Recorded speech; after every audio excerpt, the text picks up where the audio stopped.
रानीगंज थाना क्षेत्र के हील बस्ती में दो इलाके के लोगों के बीच चल रहे विवाद में अब एक नया मोड़ आ गया है। दरअसल रविवार की सुबह डोमपाड़ा में रहने वाले एक युवक का शव उसके घर से फंदे पर लटकता हुआ बरामद किया गया। इस घटना को लेकर इलाके में नए सिरे से उत्तेजना फैल गई। इलाके के लोग उत्तेजित हो गए और उन्होंने भारी विरोध जताया। उत्तेजित लोगों पर दूसरे पक्ष के लोगों के घरों पर पथराव करने का भी आरोप है। घटना के बारे में बताया जाता है कि दीप बादकर नामक युवक रविवार की सुबह नित्य क्रिया के लिए गया था। आरोप है कि उसे अकेला पाकर दूसरे पक्ष के लोगों ने डराया धमकाया और काफी खरी खोटी सुनाई, जिसके कारण दीप बादकर खुद को अपमानित महसूस कर रहा था। घर लौटकर उसने गले में फांसी का फंदा लगाकर आत्महत्या कर ली। बाद में परिजनों ने देखा कि दीप बादकर का शव घर के भीतर फंदे से लटक रहा था। थोड़ी ही देर में यह खबर पूरे इलाके में फैल गई और बड़ी संख्या में लोग एकजुट होकर हंगामा करने लगे।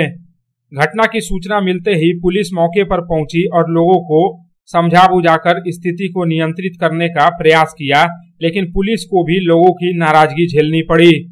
बाद में रानीगंज थाना के आईसी विकास दत्त भारी संख्या में पुलिस बल के साथ मौके पर पहुंचे और किसी तरह स्थिति को नियंत्रित किया। पुलिस ने मृत युवक के शव को अपने कब्जे में लेकर पोस्टमार्टम के लिए आसनसोल जिला अस्पताल भेज दिया। पुलिस इस पूरे मामले की छानबीन कर रही है। बताया जाता है कि इस पूरे विवाद की शुरुआत गत 14 मई की रात हुई थी, जब कीर्तन के दौरान डोमपाड़ा और बावरीपाड़ा के लोगों के बीच विवाद हुआ था। विवाद बढ़ने पर दोनों पक्षों के लोगों के बीच मारपीट हुई थी। रात में तो किसी तरह मामला सुलझ गया था, लेकिन 15 मई की सुबह फिर दोनों पक्षों के लोग आपस में भिड़ गए थे।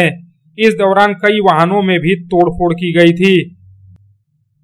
इस मामले में पुलिस ने 3 लोगों को गिरफ्तार किया था। मृतक दीप बादकर के पिता को भी पुलिस ने गिरफ्तार किया था और वे फिलहाल जेल में हैं।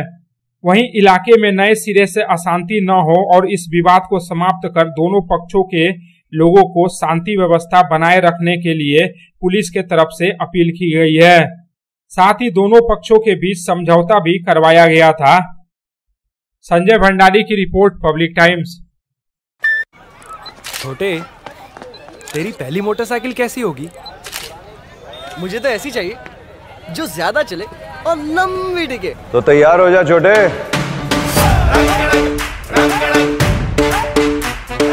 अरे मोटरसाइकिल लेने के लिए होंडा की 100 आ रही है, जो ज्यादा चले ज्यादा टिके। आ रही है होंडा की 100, होंडा के भरोसे के साथ।